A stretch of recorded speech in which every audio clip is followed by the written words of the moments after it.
शुएबी grammar school, Montessori matric English medium.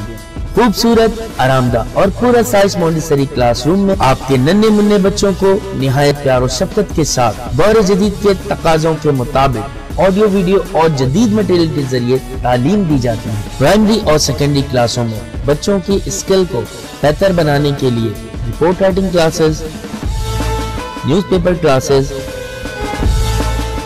Science activity, presentation classes और practical पर भी खुसूसी तवज्जो दी जाती है, जिसके जरिए बच्चे थ्योरी के साथ साथ अमली महारत भी हासिल करते हैं।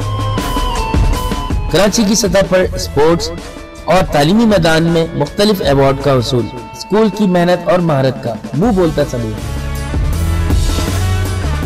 मैट्रिक में 100% रिजल्ट और बोर्ड में कई सालों से मुसलसल पोजीशन।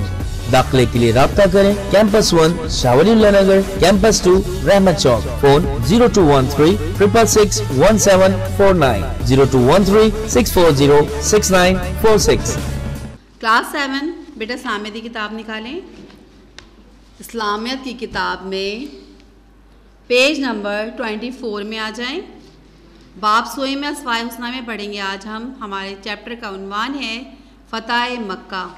ठीक है, फ़तह मक्का के बारे में बताऊंगी कि किस तरह पेश आया और मुसलमानों को इसमें कामयाबी हुई नाकामी हुई ये बताऊंगी। ठीक है ना। फ़तह मक्का 17 रमज़ान मुबारक यानी 8 हिजरी को हुआ। फ़तह का असल सबब कफ़ार मक्का की सुलहनामा हुदैबिया में। पता है कि हुज़ूर सल्लल्लाहु अलैहि वसल्लम जब मक्का में उन्होंने मुसलमान और हिंदुओं के साथ रहते हुए एक सुलहनामा शराइत पेश की थी, उसको सुलह हुदैबिया कहा जाता था, क्योंकि ये हुदैबिया के मुकाम पर हुआ था, इसलिए सुलह हुदैबिया के नाम से मशहूर है। और इसके बारे में क्या तय होने वाली शराइत की खिलाफ वर्जी थी।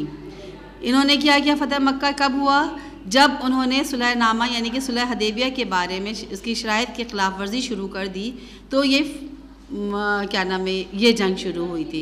सुलहनामा हुदैबिया की रूह से तमाम अरब कबाइल को इख्तियार दिया गया था कि वो इस सुलह के नामे के 2 तफरीक़ों यानी कुफ़ार मक्का और मुसलमानों में से किसी एक के साथ बिला रोक टोक के शरीक हो सकते हैं, और जो कबीला इन 2 फरीक़ों में से इनके साथ शरीक होगा वो उसी फरीक़ का हिस्सा समझा जाएगा था। यानी कि जबर और जुल्म से नहीं, जिस कबीले को, जिस फ़र्द को चाहे वो उसमें शमूलियत इख्तियार कर सकता है, चाहे वो मुसलमानों के गिरोह में चला जाए, चाहे वो काफिरों के गिरोह में, किसी को कोई ब्लड रोक टोक ना होगी, बल्कि शिरकत की इजाज़त थी इसमें। दूसरा फरीक इसके साथ कोई ज़्यादती, यानी कि अगर कोई शख्स मुसलमान होना चाहेगा तो वो मुसलमानों वाले गिरोह में शामिल हो जाएगा, जो कुफ़ार में रहना चाहेगा वो कुफ़ार के गिरोह में शामिल हो जाएगा। ऐसा ना हो कि अगर वो मुसलमान हो गया तो काफिर उस पर जुल्म ज़्यादती करे। अगर अपनी मर्ज़ी से चाहता है तो उस पर कोई ज़ोर जबर और ज़बरदस्ती नहीं करनी है। अगर इसने ऐसा किया तो ये सुलहनामा की खिलाफ वर्जी होगी और नुकसान का तावान दूसरे फरीक को लाजमी अदा करना होगा। फौरी सबब क्या हुआ फ़तह मक्का में, जब ये बात तय पा गई थी दोनों कबीलों के दरमियान कि कोई भी एक शख्स जो चाहे, इनमें दोनों को सबकी मर्ज़ी होगी, इस कबीले के हर बंदे की, हर शख्स की, हर बच्चे की ये मर्ज़ी होगी कि वो अगर अपनी मर्ज़ी से जिस कबीले में जाना चाहे जाए, जिस मज़हब को अपनाना चाहे अपना ले। अरब के 2 मशहूर कबीलों बनु बकर और बनु क़ज़आ में पुरानी दुश्मनी चली आ रही थी।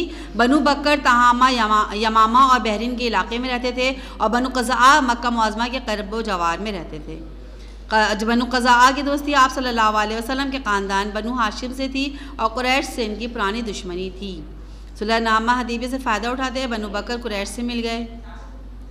बनु बकर ने कहा जब एक मौका है तो क्यों ना हम कुरैश से मिले, क्योंकि कुरैश उस वक्त एक अजीम, यानी कि देखा जाए तो हर लिहाज से इनके पास, ये मईशत के लिहाज से, माशी लिहाज से भी मजबूत थे ये, और फ़ौजी लिहाज से भी ये मजबूत थे। और बनु क़ज़आ मुसलमानों के हलीफ थे बने। अब सुलहनामा हुदैबिया को तकरीबन 1 साल 10 माह हुए थे कि बनु बकर ने 7 शाबान 8 हिजरी को रात की तारीख का फ़ायदा उठाते बनु क़ज़आ पर हमला कर दिया, क्योंकि इसमें इस बात की खिलाफ वर्जी, ये पहली खिलाफ वर्जी थी कि जो कबीला चाहे जिस भी कबीले उसके साथ, यानी कुफ़ार या मुसलमानों में से किसी एक के साथ शराकत अदा कर सकता था, मिल सकता था, उसमें शामिल हो सकता था। इस अचानक हमले में बनु क़ज़आ के बहुत से लोग कत्ल हुए। बनु क़ज़आ ने जान बचाने के लिए भागकर हरम में पनाह मांगी, लेकिन बनु बकर ने हरम में मक्का में भी इनका ताक़ुब किया। कुरैश से सुलहनामा हुदैबिया खिलाफ वर्जी करते हुए हमला आवर बनु बकर की हर तरह की मदद की। इनको ना सिर्फ मदद की बल्कि इनको हथियार फराहम किए और जंग में कुरैश के नौजवान भी बनु बकर की मदद के लिए शरीक हो गए। यानी हम जंग करने के लिए तैयार हैं। जंग से बचाने के लिए ही हुज़ूर सल्लल्लाहु अलैहि वसल्लम ने असल में क्या किया था, सुलहनामा हदैबिया कुछ बनाए थे, कुछ शराइत रखी थी, लेकिन उन्होंने उसकी खिलाफ वर्जी शुरू कर दी। बनु क़ज़ा ने सूरत हाल की इत्तला मदीने में आप सल्लल्लाहु अलैहि वसल्लम को दी। इनके दो वफ़द यके बाद दिगरे अमरू बिन सालिम और बदील बन वर्क़ा की सरबराही में आप सल्लल्लाहु अलैहि वसल्लम की खिदमत में हाजिर हुए। हलीफ होने की वजह से उन्होंने आप सल्लल्लाहु अलैहि वसल्लम से बनु बकर और कुरैश की मदद के ख़िलाफ़ मदद मांगी। आप सल्लल्लाहु अलैहि वसल्लम यानी क़ादिमुन नबी ने मक्के में कुरैश के पास अपना ख़ास एलची यानी हज़रत कमज़ा को रज़ियल्लाहु ताला अन्हु को भेजा और कुरैश को सुलहनामा हदैबिया की खिलाफ वर्जी पर तंबीह की, रोका उनको कि इससे रुक जाओ, इससे बाज आ जाओ। आप सल्लल्लाहु अलैहि वसल्लम ने कुरैश को बनु बकर की मदद से बाज रहने को कहा और मज़लूम बनु क़ज़ा के मक़तूल अफराद की वियत का मुतालबा किया। कुरैश अपनी गलती एतराफ़ करने के बजाय चंद जोशीला नौजवानों की राह को वज़न देते हुए नहायत तकब्बुर से कहा कि हमने सुलहनामा हदैबिया को ख़त्म कर दिया है, यानी हम इसको नहीं मानते, हमने इसको ख़त्म कर दिया है। जबकि देखा जाए ये दोनों के फ़ायदे की चीज़ थी, ठीक है ना। हज़रत हम्ज़ा मदीना वापस आ गए, आप सल्लल्लाहु अलैहि वसल्लम को सूरत हाल बतलाई। चंद दिन बाद कुफ़ार मक्का को सुलह हदैबिया ख़त्म करने का गलती का एहसास हुआ, क्योंकि ये इन्होंने उस वक्त जोशीले अंदाज में कह तो दिया था, लेकिन इससे दोनों में ही नुकसान होना था, दोनों को। फिर इन्होंने क्या, अबू सुफियान को अपना काज़िम मदीने की तरफ आप सल्लल्लाहु अलैहि वसल्लम की खिदमत में भेजा और सुलहनामा हदैबिया को दोबारा जारी रखने और इसकी मुद्दत बढ़ाने की तजवीज़ पेश की। लेकिन आप सल्लल्लाहु अलैहि वसल्लम ने इस बात को रद्द कर दिया, क्योंकि राज़ी ना हुए इस बात पे, क्योंकि वो पहले ही नाराज़ थे कि उनके काफ़ी लोग इसकी वजह से कत्ल कर दिए गए थे, मारे गए थे। मुसलमानों की मदीने से रवानगी की तरह 10 रमज़ान मुबारक यानी 8 हिजरी को आप सल्लल्लाहु अलैहि वसल्लम तकरीबन 10,000 महाजिर और अंसार सहाबा किराम के साथ मक्के की जानिब रवाना हुए। मुसलमान लश्कर में उम्मुल मोमिनीन हज़रत उम्मे सलमा रज़ी अल्लाह ताला अन्हा और उम्मुल मोमिनीन हज़रत मैमुना रज़ी अल्लाह ताला अन्हा भी शामिल थी, यानी ख़वातीन भी इसमें शामिल थी। रास्ते में कुछ कबाइल भी इस लश्कर में शामिल हो गए। जहाँ जहाँ हुजूर जाते अपनी दीन फैलाते जाते थे, दीन की बातें बताते जाते थे और अपने लश्कर में ऐसे लोग जो फ़ौरन इस्लाम कबूल करते थे शामिल होते जाते। इस तरह इनका फ़ौजी लश्कर बड़ा होता चला गया। चाल चलन में क्या हो, जंगी चाल चलन, मुसलमान लश्कर सफ़र तय करते 6-7 दिन में मक्का के करीब पहुँचा और वादी फ़ात में पड़ाव डाला। ये वादी मक्के से 10 मील के फासले पर थी। आप सल्लल्लाहु अलैहि वसल्लम ने मुसलमान फ़ौज को हुक्म दिया कि रात को मुख्तलिफ़ टोलियों में बढ़ जाओ और हर टोली अपना क़ैमा लगाकर इसमें आग रोशन कर दे। टोलियों में बढ़ जाएंगे तो क्या लगेगा कि बहुत ज़्यादा हैं, और टोलियों में जब रात के अंधेरे में रोशनी जलाई जाएगी, आग रोशन की जाएगी, तो ये जो कुफ़ार जो हैं, जो हमारे दुश्मन हैं, वो ये समझेंगे क्या कि बहुत ज़्यादा है मुसलमान, इनका रौब और दबदबा पैदा हो जाएगा मुसलमानों का। इसके लिए हुज़ूर सल्लल्लाहु अलैहि वसल्लम ने कहा था मुख्तलिफ़ टोलियों में बढ़ जाओ, चारों तरफ से ख़ैमे लगाओ और ना सिर्फ लगाने के बाद उसमें आग रोशन कर दो। ये आप सल्लल्लाहु अलैहि वसल्लम की एक जंगी चाल थी। इसका वाहिद मकसद ये था कि रात की तारीकी में जगह जगह आग देकर कुफ़ार मक्का पर नफ्सियाती असर पड़े और उनके जहन में ये बात आ जाए कि मुसलमानों की एक बहुत बड़ी लश्कर ने हर तरफ से उमड़ कर मक्के का मुहासरा कर लिया है। ये जंगी चाल चलन नहायत कामयाब रही। जाहिर सी बात है दुश्मन के हौसले तो पस्त होने ही थे। इन सब चीज़ों को देखकर वो ये डर गए कि मुसलमान इतने ज़्यादा हैं, इतनी तादाद में हैं, ये हमें चूंटी की तरह मसल देंगे। ये और किस तरह से हुआ था, ये हम चाहें तो खुद नहीं कर सकते, ये सिर्फ़ और सिर्फ अल्लाह की ताकत, क्योंकि जब अल्लाह के रास्ते में कोई मोमिन निकलता है, अल्लाह के लिए नेक काम के लिए निकलता है, तो यकीनन उसका अल्लाह ताला जो उसका हामी और मददगार होता है। आप सल्लल्लाहु अलैहि वसल्लम 17 रमज़ान को मक्के में दाखिल होने के लिए मुसलमान फ़ौज की सफ़ाबंदी फरमाई। आप सल्लल्लाहु अलैहि वसल्लम ने पैदल फ़ौज की हिफाजत के लिए दाएँ तरफ घुड़सवार दस्ते में हज़रत खालिद बिन वलीद रज़ी अल्लाह ताला अन्हु और बाएँ तरफ का घुड़सवार जो था वो दस्ता हज़रत ज़ुबैर रज़ी अल्लाह ताला बिन अव्वाम के कमान में दी। यानी दो तरफ से घुड़सवार थे और बीच में पैदल चलने वाले, ताकि उनकी भी हिफाजत भी हो सके।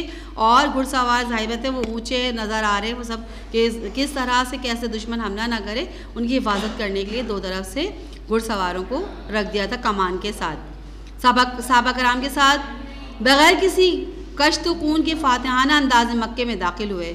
जाहिर से यहाँ पे कुफ़ार डर गए थे, उन पे लर्ज़ा तारी था कि एक बड़ी फ़ौज हमारे मुसलमान की सूरत में हमारे पास मक्के में दाखिल हो चुकी है और अगर हम इनसे मुकाबला करेंगे तो यकीनन पसोपश्त हो जाएंगे और हमारे पास सिर्फ और सिर्फ नाकामी होगी।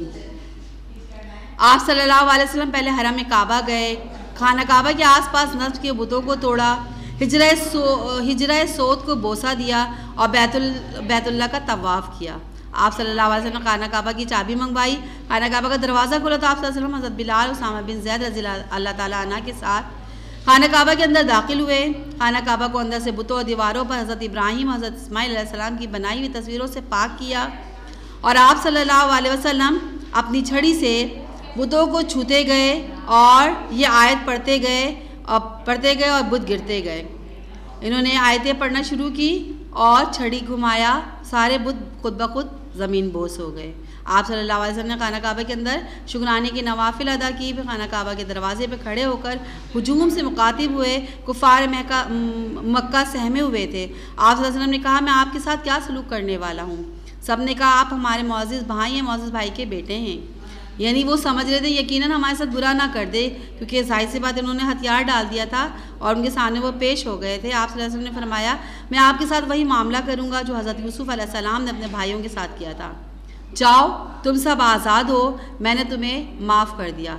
क्योंकि आप सल्लल्लाहु अलैहि वसल्लम की सिफ़त में ये ख़ास सिफ़त थी कि वो अपने दुश्मनों को भी माफ़ कर दिया करते थे। मुसलमानों ने फ़तह मक्का के बाद 10 दिन मक्के में क़याम किया। इस दौरान आप सल्लल्लाहु अलैहि वसल्लम ने मक्के में कुछ इंतज़ामी अमूर तय किए। फिर आप सल्लल्लाहु अलैहि वसल्लम फ़ातिह मुसलमान लश्कर के साथ वादी हन्नैन की तरफ पेश कदमी कर दी।